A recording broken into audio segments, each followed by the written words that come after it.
اللہ تعالیٰ جب کسی کو اپنی طرف لانا چاہتا ہے تو یہ نشانیاں ظاہر ہونے لگتی ہیں۔ تم بے قراری سے اللہ کی طرف سے کسی اشارے کی تلاش میں ہو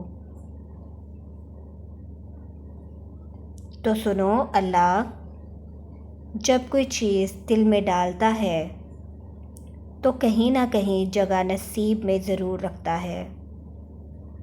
اللہ نہ چاہے تو تم چاہ بھی نہیں سکتے۔ اللہ دل میں تڑپ اس لیے پیدا کرتا ہے تاکہ تم دعا کے ذریعے اس چیز کو حاصل کرو۔ جانتے ہو اللہ تمہیں بے بسی کے مقام پہ کیوں لایا ہے؟ تاکہ تم اللہ سے رجوع کرو اور یقین سے مانگو۔ جب تم دعاؤں پر یقین کرنا سیکھ جاؤ گے تو ہر چیز جو تمہیں ابھی ناممکن لگ رہی ہے وہ حقیقت میں بدلنے لگے گی۔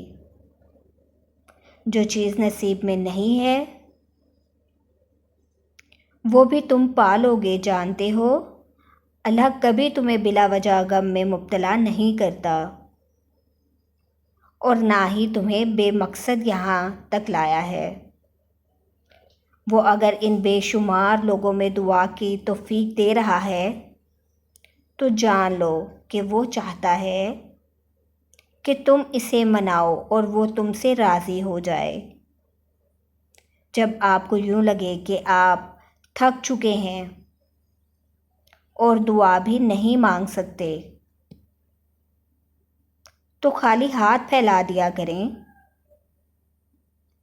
اور آپ کے پھیلے ہوئے ہاتھ اس بات کی گواہی ہوں گے کہ آپ خالق کائنات کے محتاج ہو اور خالق کائنات خاموشیوں کو بھی جانتے ہیں۔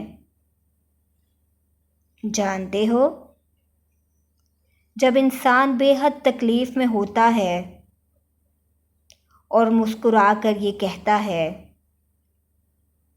کہ میں نے یہ معاملہ اللہ کے سپرد کیا، تو یقین مانو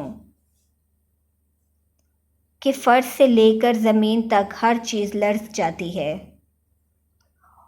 اور وہ 7ویں آسمان تک پہنچ جاتی ہے۔